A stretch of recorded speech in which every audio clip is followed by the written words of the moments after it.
People are leveraging AI in smarter ways. They understand that AI is not going to replace marketers. It's going to replace marketers.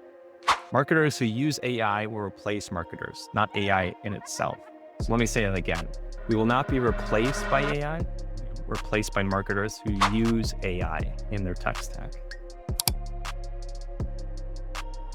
Hi, this is Benoy Thanjan, your host of the Solar Maverick Podcast. One thing the clean energy still needs to do is get much better at telling our story. Recently, I sat down with Jacob Yang, founder and CEO of Your Story, and we had a great conversation about marketing, personal branding, and building community in renewable energy. We talked about why marketing shouldn't just be viewed as a cost. Done right, it could be a real revenue driver. We also discussed the huge opportunity executives and founders have today with platforms like LinkedIn. You no longer have to depend entirely on your company brand. You could build your own audience, establish credibility, and connect directly with customers, partners, investors, and future employees. And we talk about community. The clean energy industry is growing quickly, but a lot of people are still working in silos. Bringing people together, sharing what works, and learning from one another can accelerate the entire industry.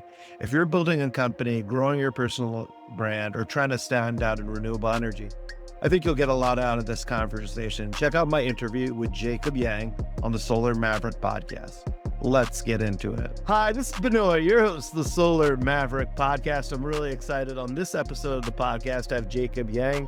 He's the founder and chief executive officer of Your Story.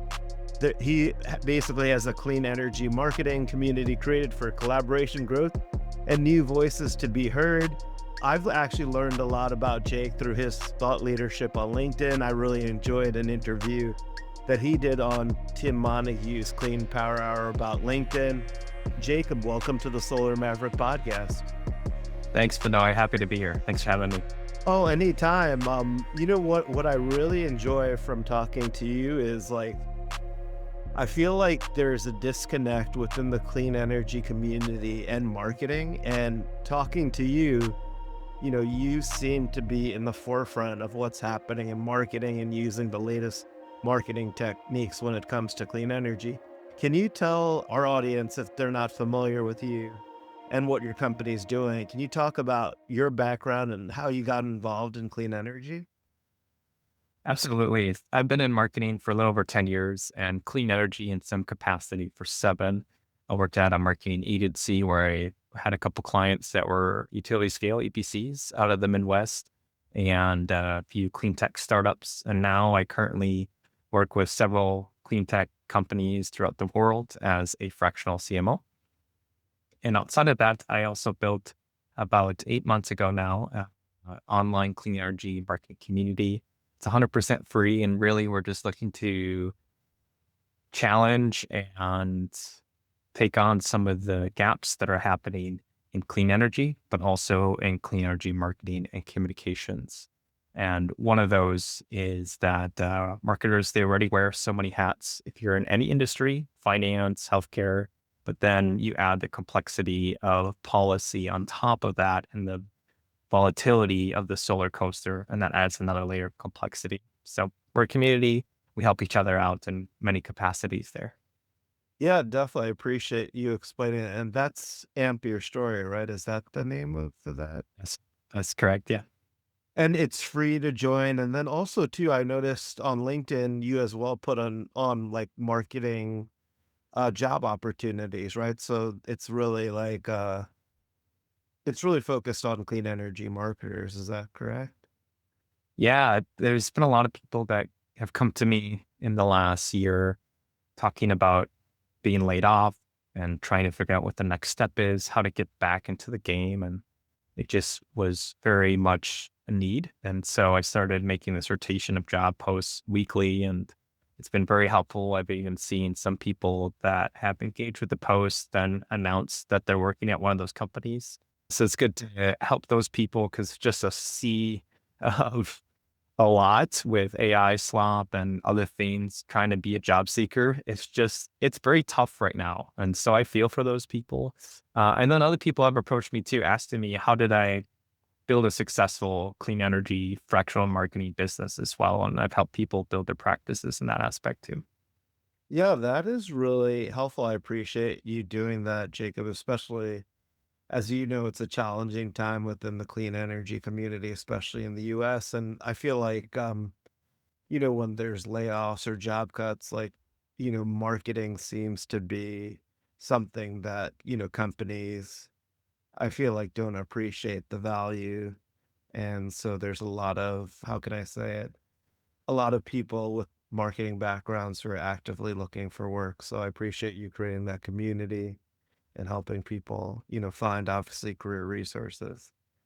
Yeah, absolutely. And I like the phrase transitioning from a cost center to a revenue generator, right? A lot of people think we're just a cost center and there's fluff and our calls for the community talk everything about policy updates to deep into the weeds of AI and how to leverage AI to the latest tools and technology to leverage so we can better showcase return on investment for our organization. Yeah, definitely. That is so key. I think it is a profit center. And, and if you have the correct marketing strategies, you could really help, obviously businesses grow. You worked with obviously many clean energy companies across solar storage, climate tech.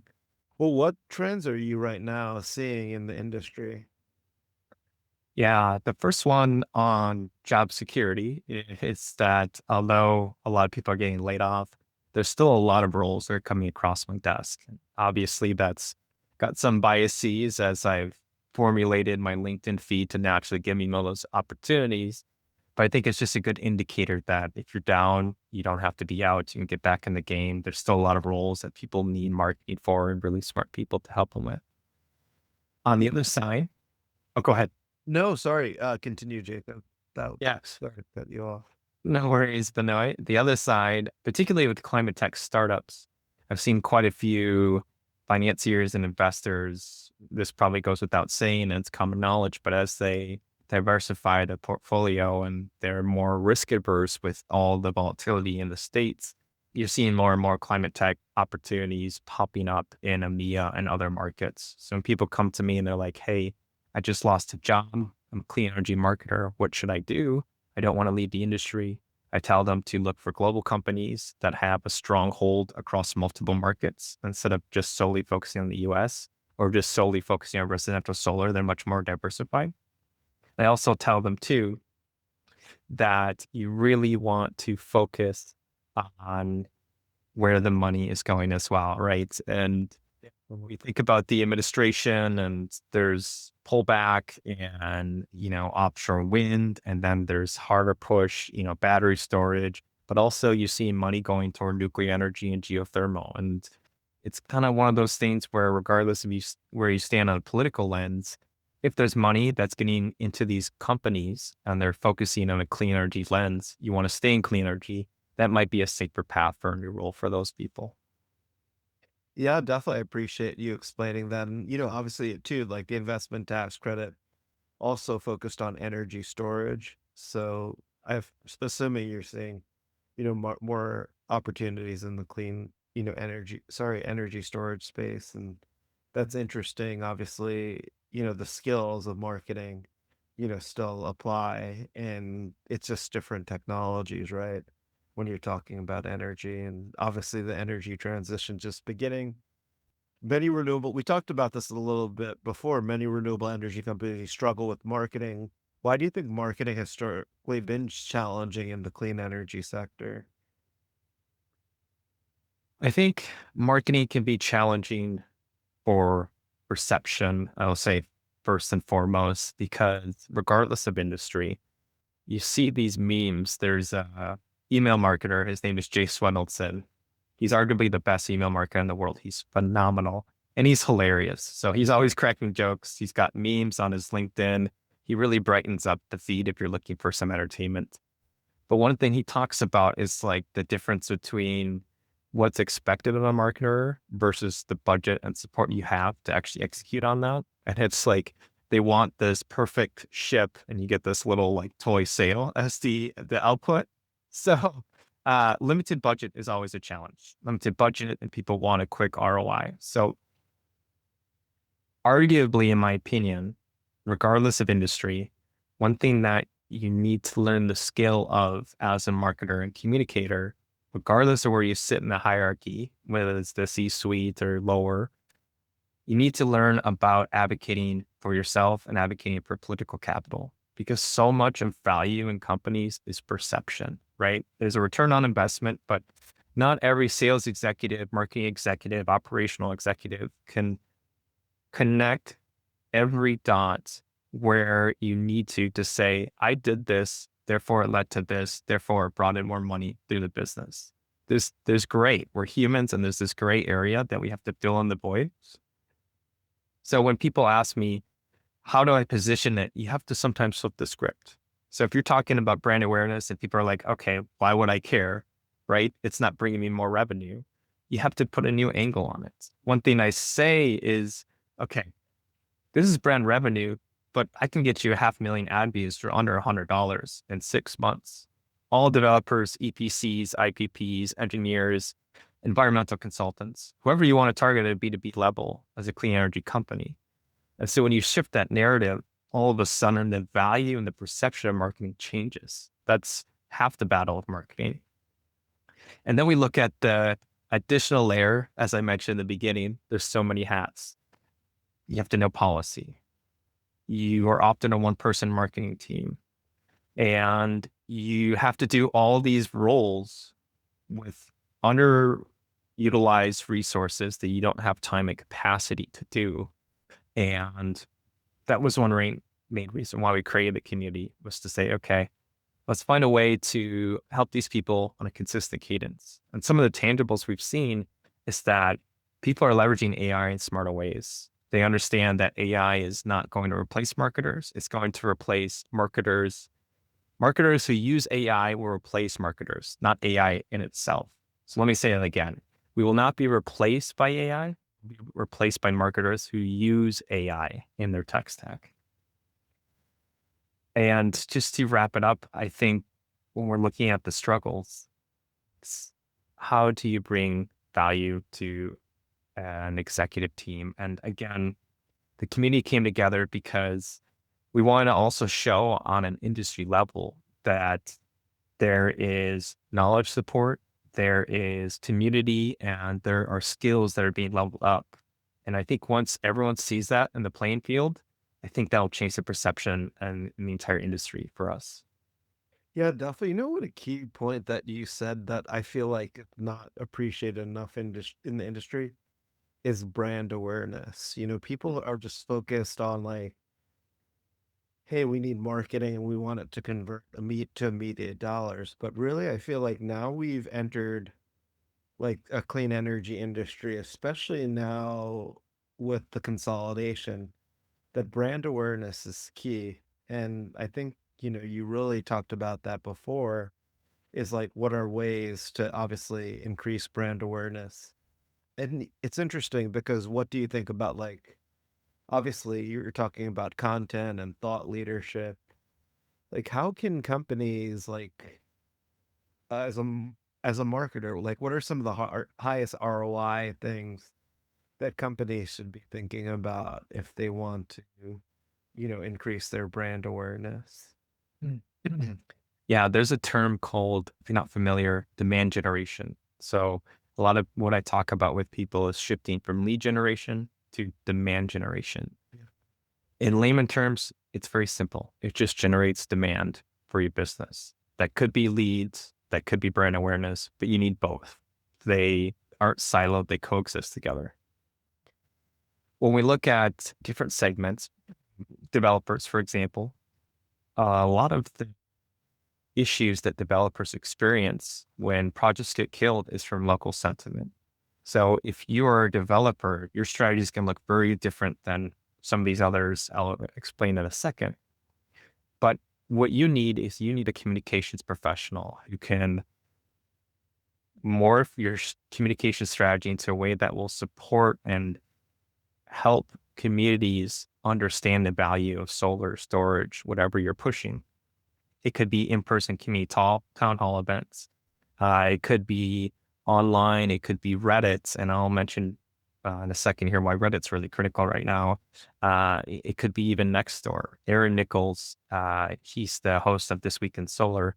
He pushes his Green Drakes get together with clean energy professionals through Nextdoor. And so it's a creative way to get community interested in engagement and talking about important things in your local community. When you look at EPCs, clean tech startups, engineering firms, marketing agencies, whole lot of B2B clean energy companies, manufacturers, distributors, LinkedIn is critical. And I'll take a step back. There's three main sources right now that AI is using to understand what is valuable, what is their source of truth, and who are the thought leaders leading any industry. It's Reddit, Medium, and LinkedIn. So we all probably know what Reddit is. That's probably going to be more of a B2C play, business to consumer. Medium, if you're not familiar, is an online blog platform. I was not the first, but I was one of the first people to leverage a Medium blog, and I unfortunately did not keep up with it, but the individuals who are using it have a brand authority and dominance when AI is going out and searching the web to scour and understand what brings value. And the third one is obviously LinkedIn. So that's where a lot of us need to focus on, because if you create thought leadership content, that might just seem like a buzzword, but if you create content on LinkedIn, you do that consistently over months and months and months, you create authority, you build community, you do all these soft things over a course of time, you'll have tangibles that you never expected. An example is I had someone approach me last week and say, "Hey, I found you on Perplexity, an AI tool. You were listed as one of the first clean energy marketers. I then followed you on LinkedIn. I didn't reach out right away, but I ended up reaching out a few weeks later and we hopped on a call, and that pathway exists for any clean energy company." I got a great stat from AJ Wilcox. He's the host of the LinkedIn Ad Show. He's a mentor and friend of mine. He said startups with founders who post just 10 times per year on LinkedIn generate 33% more leads. And that deals influenced by executive engagement can see up to 120% increase in deal size. So when people are wondering, why should I care about LinkedIn? There's tangibles right there from that. And they then connect very nicely to other formats of marketing, like LinkedIn ads, which I talk more about in the Tim Montague Clean Power Hour podcast. That's a lot of information, but that's great information. I'm learning a lot from listening what you're saying, because I think there's like a huge opportunity. And what I like too, like this could be my own perception, but I think, marketing is more technology based, like you mentioned, LinkedIn, AI, Reddit, like all these platforms. So I feel like marketing really, I know this might sound but you have to really be like very advanced, and marketing has changed a lot, maybe from prior generations. So like, I think you're bringing great perspective of what is like new and what you need to know in the industry, and things are changing so quickly, that it's great to, hear from you and what you're seeing is successful. So I appreciate you going into those details. And obviously, like, I learned a lot. We'll have the link to your interview or the live that you did with Tim Montague on LinkedIn about the importance of LinkedIn marketing. So this is like really helpful. I really appreciate that. And, interesting, going to what you were talking about before, is it worthwhile to pay for LinkedIn ads? I think that's what you were going to talk about, because that was something, I think about, like, how much investment should you make in like something like LinkedIn or Google AdWords or any of these sorts of things. And I've tried various things. Yeah. What do you think has, like, it sounds like maybe LinkedIn advertising might be like the place to be, based on hearing from you, on Tim's podcast talking about that. Yeah. I think the reason why I keep going back to LinkedIn is because they really now complement between thought leadership and LinkedIn ads. So they have a new ad format. I shouldn't say new. It's not very new. It's a couple of years old now. It's called LinkedIn Thought Leader Ads. And all it does is take your posts. So Benoy, let's say you post on your LinkedIn profile Yeah. and then you sponsor that post and it does a very subtle call out sponsored by the Solar Maverick podcast, for example. And that'd be very subtle, but the whole experience is human to human. So when people think, okay, should I just go run company posts? I spend $5,000. I don't see any leads come through. What happened? Right? There's more complexity to that. You have to think, how do I build trust while also working in tandem with more standardized marketing funnels? At the top of funnel, this is where a lot of people see success. At the top of funnel, you do a LinkedIn thought leader ad. So Benoy pushes a post. It's one of your podcast video clips. It's a video ad. You generate a lot of awareness. The average cost per click for each ad engagement is $1 to $2, as opposed to the rest of the company post, which is $7 to $10. Then you tailor your funnel to different stages, then implementing the company, because we don't buy from companies, we buy from people. And now that we have such mass access to AI and all these tools and technologies, I mean, let's just take a step back. When was the last time you bought a big purchase and you just blindly bought it before you pull out your phone and you check the pricing of other competitors, you check the validity, you read testimonials, right? We're informed humans now. And to meet that, we can't just do these old school marketing tactics. Yeah, definitely. I appreciate you explaining that. And then with going back to LinkedIn, like, what do you think of like creating articles on LinkedIn? And then I was surprised like how many people actually view articles and then liking, commenting, and reposting. This is actually something that you talked about as well on the Tim Montague interview that you did. Like how valuable is interaction with content and creating content, and how should the content be created on LinkedIn? Yeah, A lot of questions in one. no, it's okay. One of the challenges for marketers is we're tasked with then convincing the executive team or the sales team or the whole team, wherever you work at, or if you have multiple clients, multiple teams, to create content on LinkedIn. And the number one blocker for anyone creating content is doing something that you're just comfortable with. You know, we as humans, we're just not very comfortable with doing anything that doesn't feel safe. So you have to think about first, how do I consume content? Well, if you listen to a lot of podcasts, if you're on podcasts, maybe that's your channel. For me, I've been on quite a few podcasts. So that's where I pull a lot of my content. You look at someone like Natalie Connell, though, she has the Solar Standard email newsletter. It's phenomenal. I think it's world class. And she does, my bad, LinkedIn newsletter. And she does a LinkedIn newsletter. And for her, that's her format of thought leadership. Yeah. It's like people shouldn't overthink it. You start with one place, you get consistent, you build upon it, and then that's how you build brand authority. That's a great suggestion. Really, everyone has different ways of sharing thought leadership, and it's about being consistent. I could tell you with podcasting, the top 10% of podcast only did 10 podcast interviews. And obviously, like, we've come out with the weekly podcast and it's been 269 episodes. That starts, building momentum as you do consistent action. So that's great. And then also too, like I know like I've noticed like LinkedIn has like the LinkedIn newsletter feature as well, right? Where you could upload newsletters that you create. Well, could click it. I think, that's great that they allow that. What do you think of like that sort of functionality within LinkedIn? Yeah, I think, again, it comes to what you're trying to achieve.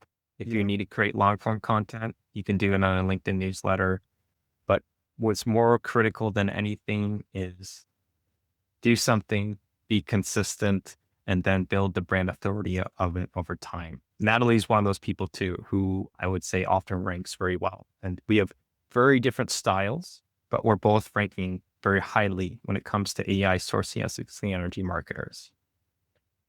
Yeah, and how could you find out? Like, let's say like a company wanted to see, I guess, what their online reputation or rank is, like within clean energy. Like, how would you do that with AI?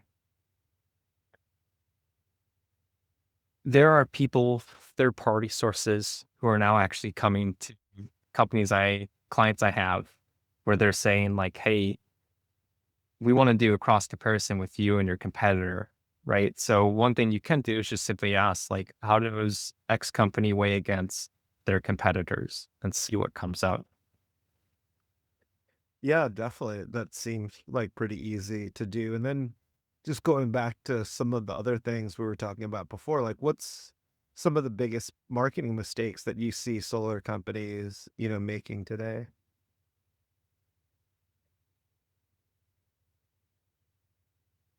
I would say it's the it's the budget narrative, and I attended Charge North America in San Antonio this past month in March 2026, and February, my bad, February, and it's really about how do we get the people who manage the money in a company to understand the value of marketing. And it's an important conversation. And it goes back to that political capital narrative. Like, how do you frame things that are seen as not valuable into something valuable? Yeah, definitely. That makes a lot of sense. And how do you see like marketing and communications evolving as like clean energy transition accelerates?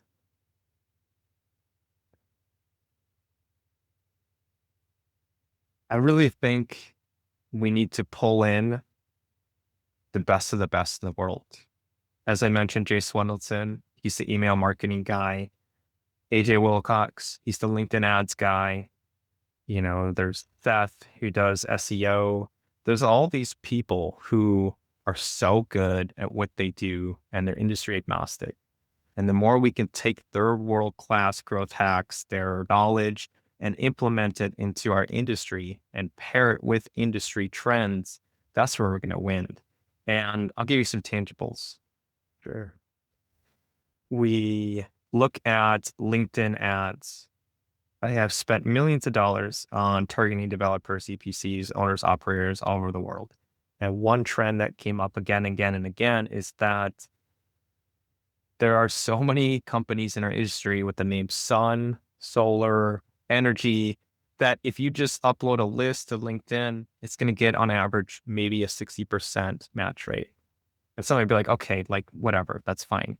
Well, imagine if you spend $100,000 in a year, that means $40,000 is completely wasted. You've spent it on reaching the wrong company, not worth your time. So it's things like that. Another great one is on the design side. I learned this from AJ Wilcox, is when we look at a color wheel and we see blue, and I emphasize blue because that's LinkedIn's color, right? They use a lot of blue and gray. The opposite of the color wheel is orange. So you think you're like a clean energy company. We already all often use orange in some capacity, but it's that contrast that gets acknowledgement from an eye perspective when people are viewing the feed. So when people are like, what should I use for a graphic? Well, if you don't have orange, try and find a way to incorporate orange or yellow or something that's so, eye catching that it generates that response from a human perspective. And then finally, another great one is we look at paid search, and the founder of Rello, Stuart Derman, he was on the Amp Your Story Community guest speaker series. He was our first speaker. We do one guest speaker a month. And he talked to our community about weatherization triggers. So anytime there's a thunderstorm, there's all the snow in my backyard, anytime there's something that really big happens, and it affects the capacity of solar on your rooftop, or it affects outages, right? When there's outages, then you trigger a campaign to go live to say you should get solar, right? Because you're never going to feel that pain more than when you're out of electricity, your oven isn't working, all those things. You see an ad for solar, you're like, that's going to protect my family. That's the right time to do it. So it's those little nuggets that really pair marketing with clean energy. Yeah, definitely. That's so smart and creative. I appreciate you, sharing that with our audience. And you talked a little bit about this, how important it is like thought leadership and personal branding for executives in the renewable energy industry. I was actually just with as Abby Hopper, the former head of SIA. She's actually one of the top LinkedIn voices, and she was actually giving us suggestions on how to increase our personal branding on LinkedIn. Like, why is this so important? Yeah, it's really important right now because, again, AI is the new trend. There's a lot of lack of clarification on what that actually means. There's a lot of uncertainty on what it means, job insecurity, fear. But the thing we do know from LinkedIn's new algorithm updates in November 2025, they now call it the 360 brew, is that we know that one of its sources of truth is LinkedIn. So if you want to be seen for your company, regardless of industry, you have to post on LinkedIn. It's no matter like if I should do it, why I should do it. You have to do it. And people are getting into the conversations that they want. I've seen clients where their competitor is being asked to weigh in on a conversation about somebody sharing something, and that person's a thought leader already, right? So that's how we get into those conversations. That's how you push the envelope forward. Another fun design one is that they also mentioned that infographics are back in. And if you're not familiar with those, it's that long form content. So if you're thinking like, how do I really stand out from the crowd? Analyze your competitors. They're not doing infographics. If they're not pushing video content, and there has been a pullback in video content exposure, but one thing is clear. AJ Wilcox, he spent a lot of money, much more than me on LinkedIn ads. He's the best LinkedIn advertiser in the world. And he did a study on animated captions. So you take like a tool like Descript, you plug in captions that have a color behind them, and they kind of do this animation. Because there's been studies that show that 80% of people who digest content now, they watch it on silent. So if you put a video on and there's nothing to showcase what you're talking about, they're not going to care, right? And people are like, why am I not getting the engagement? That might be one hack you could try. Yeah, that is really interesting. And I think too, which is great that LinkedIn does, is like they transcribe the videos for you. People could watch without the audio on, especially when you're at work. Can you talk about some of these other November updates on LinkedIn? I know your interview with Tim was before that. What are some of the other major updates? Yes. Another big one is the notion that you have to post 5 days a week. You do not. You can post 1 to 3 times a day and still get traction. Another thing to keep in mind is that it's no longer time sensitive in the same capacity. At one point, there was a tool it's still around, called Sprout Social. And we'll see if they challenge the validity of if they catch me on this podcast. But they have this best time to post on social media free tool. And for a long time, everyone was like, when do I post on social media? Well, now people are getting their content resurfaced 2, 3, 4 weeks later. And I know that firsthand because I've had people message me, be like, why am I just seeing your content? And it was posted a month ago. It's because they found value in it and it showed up in their feed. It's no longer just time sensitive. When you look at the little trigger at the top, you can see something like most relevant or top, right? And it just shows like, top down when things get posted or things that are probably more relevant to you. And if it's automatically chosen that you're going to see stuff that's relevant to you, you probably don't know of that. And you probably wouldn't shift it to just see a chronological order because why would it matter? So it's not what time of day to post. It's can I post consistently a certain amount of days at the same time range of those days.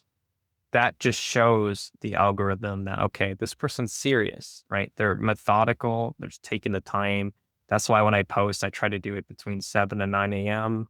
I'm currently on a 5-day rotation, but if you do 1 to 2 and it's 2 p.m., as long as you have that consistency, that's how you break through that threshold. Yeah, I appreciate you explaining that. And do you schedule your post or do you just each day create that post when you try to do it within that time frame? Yeah, I schedule it on a quarterly cadence just because of capacity and client work and managing the community. But some people prefer to do it in the mornings. They like to do it as part of their ritual.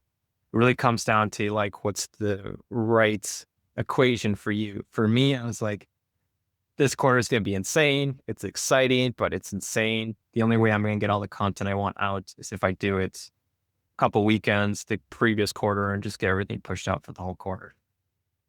Yeah, that's great. I appreciate you explaining that. And it's interesting to see, how LinkedIn's evolving and is there any other like social platforms outside of LinkedIn for work purposes that you would recommend?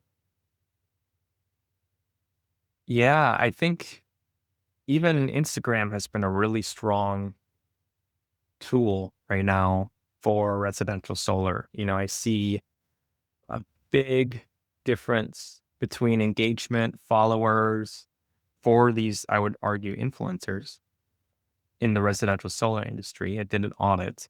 And some of these people either had no LinkedIn or they had very few LinkedIn connections. They never posted. They don't have a profile picture. But then you look on their Instagram page and they've got 100,000 plus followers. And it really just depends like what angle you're trying to take. If you're a solar sales rep, you work at an installer, EPC shop on the residential solar side, Instagram makes a lot of sense. Yeah, that makes so much sense on the retail residential side. Like, who are the biggest right now influencers within the clean energy space? I feel like I'm not really sure who they are. I feel like things are still kind of being determined, and it depends where you are within the clean energy space to determine that. Yeah, I will say I love building lists and bringing value to the online Amper Story community. So that's actually something I'm working on the back end, just slowly as I recognize people. And I weigh not just followers, but I like to take this equation with my preferred AI tool to say, take the follower count, the engagement count, the industry relevancy. You really need to over explain any task you're going to do in AI and say, okay, give me a weighted average of like, who are the real influencers? One of them I found for residential solar is Sean White, and Heat Spring, being an instructor for them. And his content, I think, is phenomenal. And he's heavily involved with American Solar Energy Society, ACES. So it really depends. I'm also building a list on the utility scale side. Best, there's different influencers there as well. Interesting. Yeah. I mean, I think it's a really important list that you're creating. And then, what I'm finding is like people are learning content from the influencers that they feel could add them the most value. So, and I feel like, as you mentioned, like just residential solar and energy storage are two very different things, which will, have obviously two different, types of influencers within those markets. So, Yeah. and then, the Solar Maverick podcast is about solar and entrepreneurship. Like, what made you want to go out on your own? You've done a lot of different marketing roles. Obviously, you're passionate about clean energy. What made you start your own business, and what suggestions would you give to anyone who's looking to get in, entrepreneurship in the clean energy industry or specifically in marketing? Build your brand. Build your brand because AI can't do this. There are a lot of influencers out there, industry agnostic, that still believe that your brand reputation, your personal brand is your competitive edge. So it took me a while to figure that out as I did marketing for other companies. And then when I took a step back and I left my last full-time role, I was like looking at my LinkedIn network, my feed, my posts, all these things. I was like, I feel like I have nothing, and our brand reputation is so critical. And it's what's going to open amazing, vastly unique opportunities. People have come to me with just the most unique and incredible opportunities for collaboration, for conversation. And when people look at LinkedIn and they're like, I'm not getting the same engagement, I'm not doing all those things. That's one benchmark you can use. It's like, okay, after 6 months, are you getting new opportunities? Are people getting your DMs? Are people adding you? Is your network growing? It doesn't just have to be apples to apples. My number of impressions have gone down, therefore I'm no longer successful.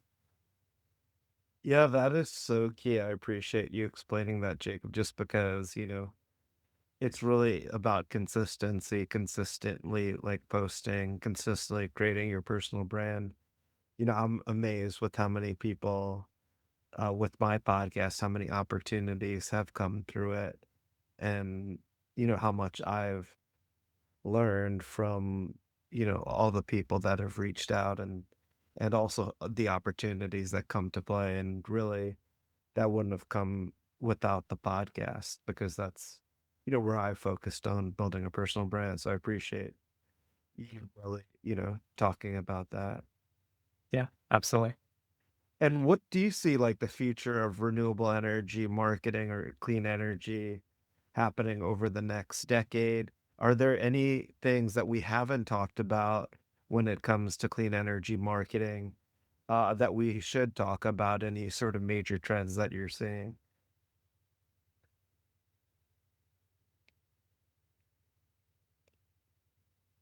There's a lot of room because there's a lot of contradiction, policy shifts, uncertainty.